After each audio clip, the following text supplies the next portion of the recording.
Welcome to the Revolve Centers Church podcast. This is Chris. We're the Revolve Centers Church.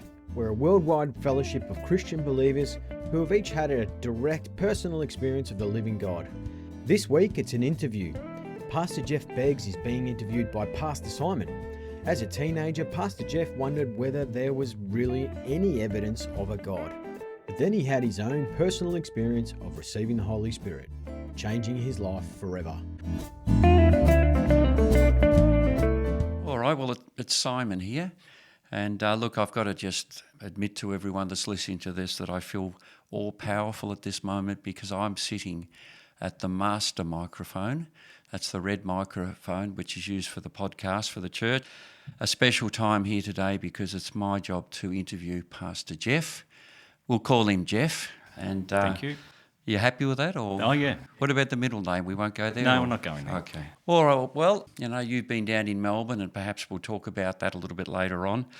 Just more personally, you've got a little bit of a deal going on with IT. And how did you become interested in IT? And I think you've worked in it. And No, look, I worked in the public service in Canberra. Yep. And this is in the 80s. Was I born then? Or? Yeah, you were born okay, then. Right. Don't you worry. This was the early 80s. What happened was IBM had just brought out a PC. You remember the IBM PC? Yeah. Being in Canberra and end of year, budget to spend, my boss went out and bought one. And he stuck it in a corner and it sat there for a few weeks, and finally he came over to me and said, you work it out. Yeah. And so I started playing with this computer and I loved it. I loved that I could do things and make it do things. I created a whole spreadsheet system which totally fell over because I had no surrounding process to feed it. But it calculated travel allowance. I just had a ball. Yeah. And from there I spent some time, I just spent more and more time doing computing stuff, turned it into a career. Yeah. So did you have your own business or did you work for someone else? Or? Yeah, actually, well, I did both. So when I was in Coffs Harbour, I actually ran my own business, which in Coffs Harbour is a great way to stay poor. Yeah. But it was, like there's not much else. There's not a big economy in those kind of towns. Yeah. But I ran a computing business. I'd go around and help people set up stuff in their houses and all that kind of stuff. So did you run around in a little van or? No, just my little old car. Yeah, okay. And then eventually I started working for a university, which was much better. Okay. And I set up one of the first portals, which was a way, like a website that covered an entire region. And so we listed every business in the Coffs Harbour area. We got it from a listing you can buy. Yep. And we started what was called a portal. And when I moved to Melbourne, that experience finally got me a job. It took me a while to get a job in Melbourne. Yeah. And I got a job with the state government. My goodness, I did very well from there. So just going back a bit, yep. Why did you because I've always loved Coffs Harbour. As I said when you were interviewing me the other day, that I love surfing and all that sort of thing. Why did you move down to Melbourne, of all places? Well, because you asked me, see? Yes, like you walked into that one, I'm sorry. I did. Look, I ended up in Coffs. I'll tell that story in a minute when I talk about my travels. But, sure, yeah. But, in all of those places, my IT background actually really helped me. Went Shepparton, Coffs Harbour and Melbourne. Yeah. They got me work, which, is important. You've got to have dough coming in. I've loved IT ever since, and even setting up this podcast, I've loved the technical side of it. Yeah. Look, we've all got quirky things in our lives and hobbies and bits and pieces like that, and I guess part of the podcast is to get to know people a bit and all that, and I'm curious that you have a red rattler, and that's a train, a Victorian train carriage in your backyard. This is true. How on earth did that come into being? Okay, so I've met train guys, and I've met a lot more since. Yes. And without being rude to anybody, they are a special breed. They are.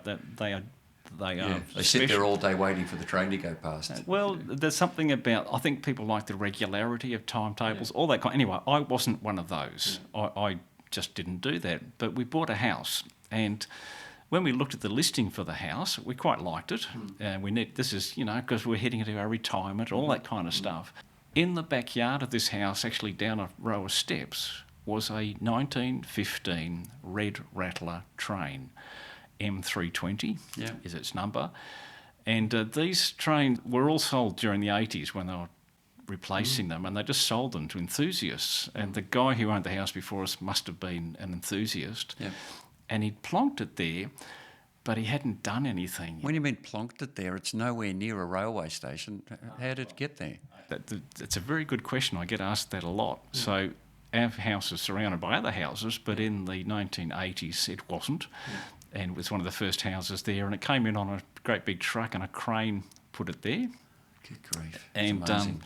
But I think he lost interest after that because it just started to moulder away. It had water coming on the roof. The floor had holes in it. You had to, when you walked around inside, you had to watch your step.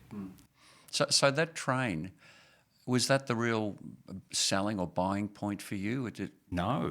It was actually a negative. I thought, what am I going to do with this? Yeah. And Liz said, my wife, Elizabeth, she said, why don't you turn it into your art studio? Okay.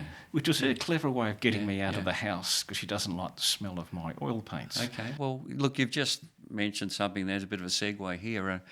I've got artists in my family. My older sister paints and my daughter paints and Wendy paints and other people. And I'm the person... A bit like Mr. Bean, I would paint that face on the Mona Lisa and think it looks good. I think you know that movie. But Whistler's Mother, in fact. That's it, yes, that's right.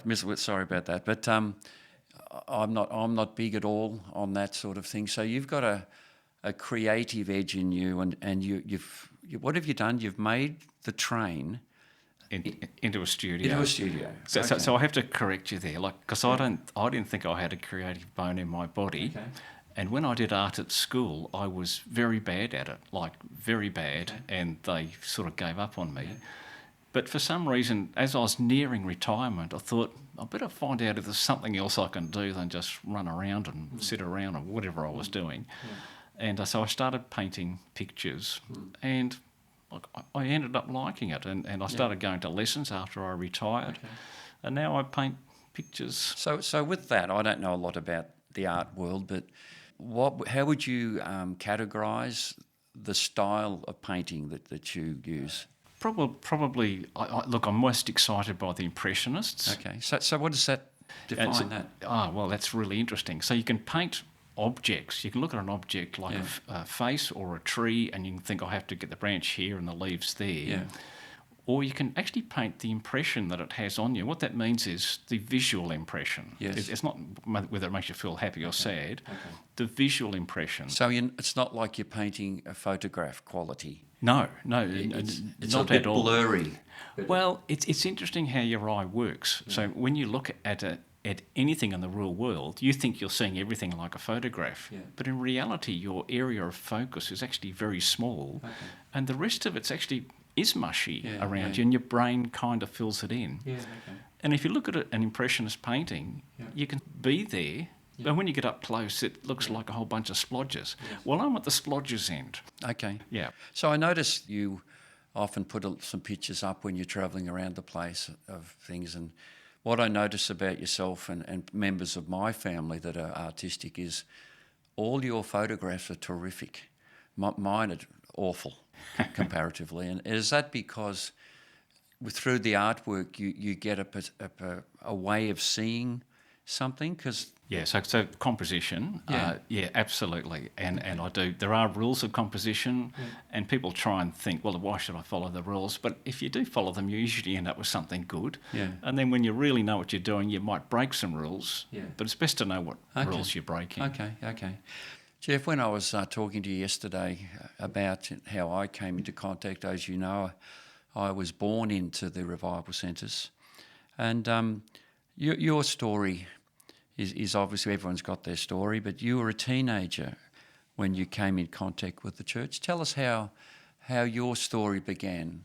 So my story began with my grandmother, and this is a strange story because my grandmother would go around with other old ladies to various churches in Canberra and heckle them It's pretty wild for a grandmother. Oh, but yeah. that's what because I don't think she liked religion. Yeah. I think I like her already. Yeah, well, I kind of get that. Yeah. And so so she went to the Canberra Revival Centre, and instead of heckling them, she was actually quite impressed by what she heard.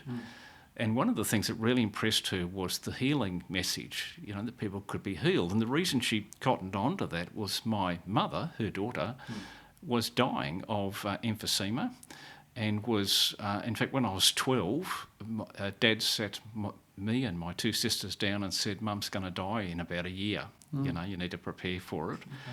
And so that was kind of our life, waiting for Mum to die. And she was very, very sick. She couldn't move around the house without running out of breath and so on. Anyway, my grandmother came to this meeting, told my mum about it, and both of them, my grandmother, my mum, and eventually my dad, came to the church, received the Holy Spirit themselves, spoke in other tongues. And when I tell this story, people expect me to say, and because she was filled with the Holy Spirit, she was very happy that she was going to die. But no, she got healed. Okay. So instead of lasting about another year, she lived for another 25 years. Okay. So still the mid-60s. Maybe she could have lived longer. I don't know. Well, that's a good. But it's absolutely good innings. And because of that, we started coming along, and I found myself at the Canberra Revival Centre. So, Geoff, you were attending the Canberra Revival Centre, and your grandmother had a miraculous healing. My mother. Your mother, sorry, yeah. So what was the next thing that... All right, so I started hearing other testimonies of people who would stand up on a Sunday and give their testimony, and the testimonies often included something about healing, also about changed lives, marriages healed, and a common factor in every testimony was somebody receiving the Holy Spirit. So people in this church, it wasn't some kind of vague thing. When they received the Holy Spirit, they had evidence from God. They spoke in other tongues. And I was, I'm 14 now, and I'm an evidence-based kind of guy. So I don't know if that's young, but it's just how I think, I need to see the proof. I actually remember my dad sent me to a Baptist Sunday school when I was around this age, just before we came to the Revival Centre. Yeah. And the guy asked a question about whether you believed in the Bible, and I said, no, I don't believe a man could walk on water. Yeah. Somehow I got past the resurrection. But as a young guy, in the build-up to all that, did you believe that there was a creator or God? Or Yes, I was. Look, it's hard to know. Yeah. Because I'm trying to put myself into a way I don't think anymore. Yeah. But I think I did wonder about the creation, the fact that something had been made and there was something rather than nothing. Where did everything in life cause and effect? So we've got this incredible effect of the universe. What was the cause? Yeah.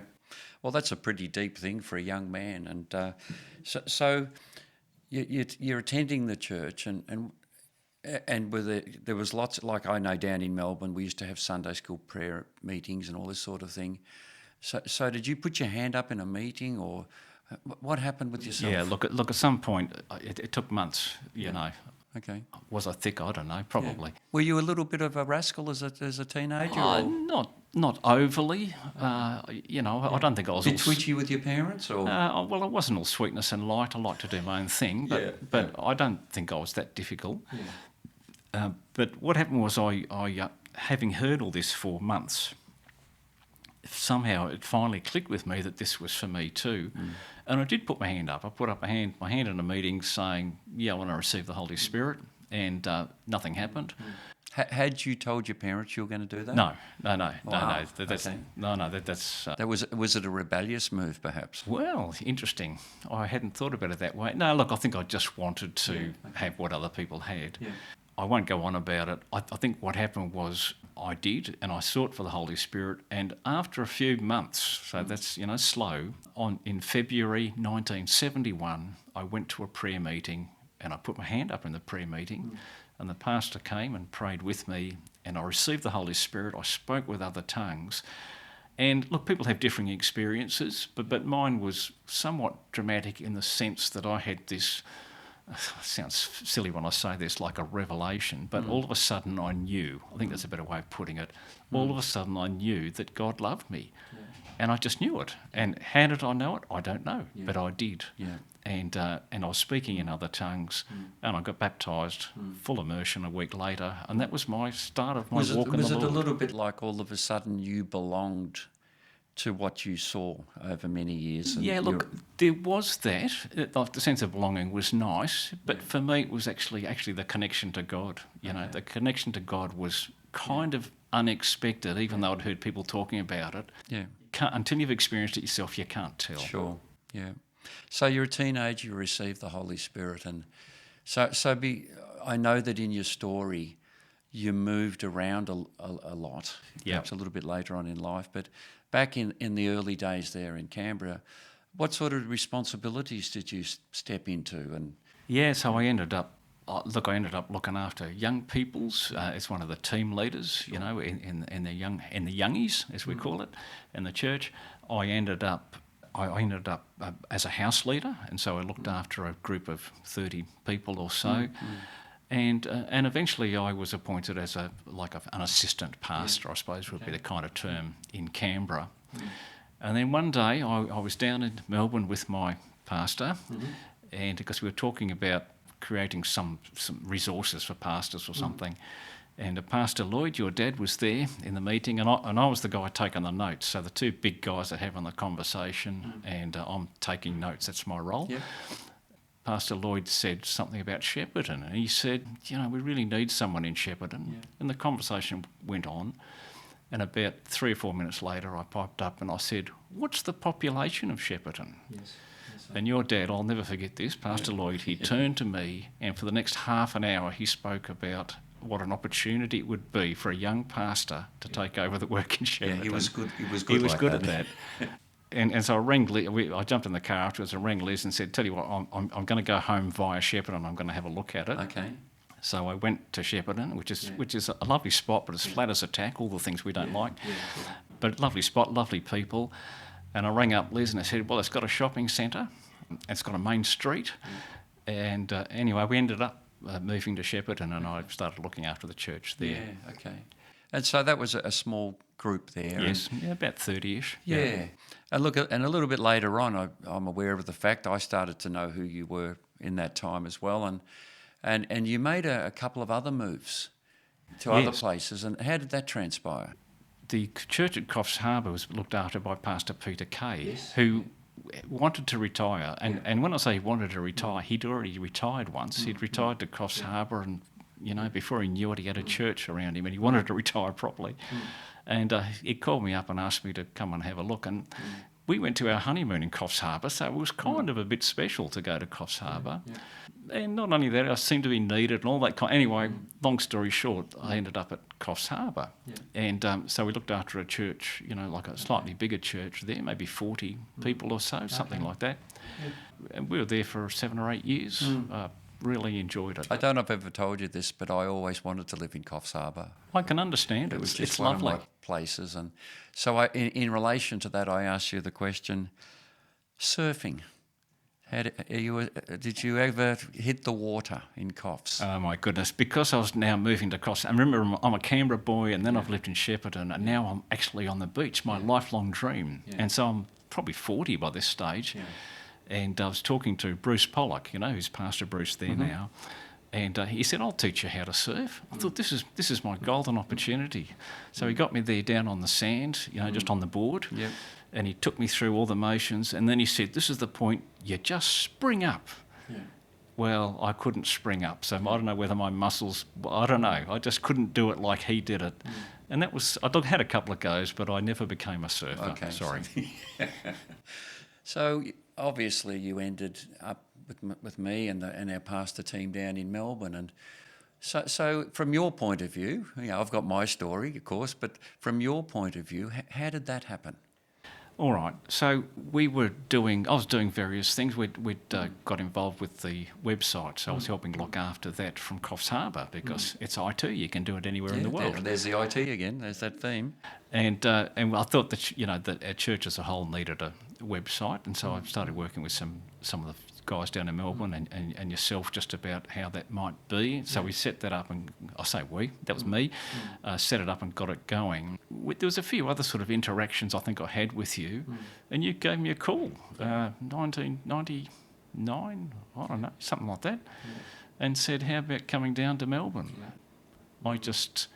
I've kind of always wanted to go where I'm sent, in that sense. And I know you didn't send me. It's not quite like that. But I do recall that having, encountered some people who were a bit weepy when I left Shepparton, which is nice. Yes. I said to you, I'll come, but you come and tell them. I remember that. I came up for a weekend and gave the talk and all that sort of thing. And I remember, I think the word was out that you were going to make a move to Melbourne, but I remember saying it. And there was just this pause with the group of people, and a few of them, there was tears in their eyes. So you certainly had won them over. Well, that's nice to hear. But anyway, as you know, Pastor Bruce Pollock stood up and absolutely, and ran the thing and all that sort of thing. It seems that in your life, in our wonderful movement of the Holy Spirit, that you've moved around a lot, and you've just mentioned all that. But as a pastor, as a leader, as a person that's filled with the power of God, we have our ups and downs. There's no doubt about that. But just the question, and you did ask me this too. What is it that motivates you in the moments, because we have them, to keep going and flying the flag for the Lord? Look at the Holy Spirit experience, the experience of being filled with the Holy Spirit and speaking with other tongues is so real, so tangible. That's a word I learned at church. I never heard of it before. So tangible that you can't sort of go back on it. And when things get tough, as they do, things happen, people let you down, circumstances arise, all of that. When things get tough, I remember that moment I was filled with the Holy Spirit, and I just can't move away from it. And what motivates me is seeing other people experience God. Because you think of religion, like I can't stand religion. I know you're the same. I know you are. And the reason we can't stand religion is we hate hypocrisy, and we hate people just going general and airy-fairy. And yet here we are with a direct personal experience. We're able to speak to people about something that can happen to them. See, the story isn't about, here I am as this hero, I had an experience with God. Our story is, I've had an experience of God and you can too.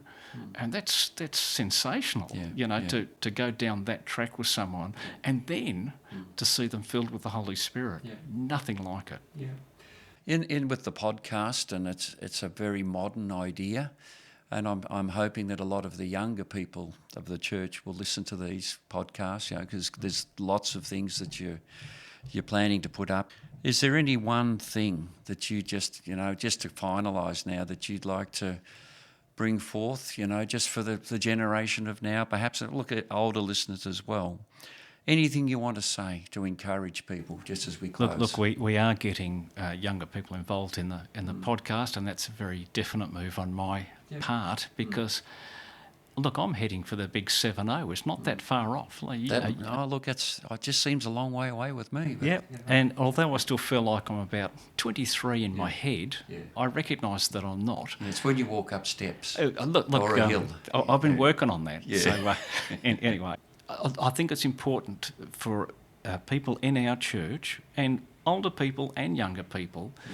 The older people are providing like a weight of experience, but the younger people are going to be the future. They're going to take things forward. And God knows, I've never worried about it, but I think it's good for us, as we get older and have had our go so far, not given up, but we've had our go so far, to give the opportunity to those younger people who 20, 30, 50 years from now, should the Lord tarry, are going to be running the church and telling people about receiving the Holy Spirit. That's how it works for me. That's it. Great thoughts. And look, thank you for letting me sit on this side of the microphone. And I've certainly learnt a lot today. Well, Thank you. Thank you. And I think the red microphone suits you, so you might do this for others. Who knows? Thanks. All right, all the best. Thanks, Simon. Okay, bye. Be exalted, oh God, above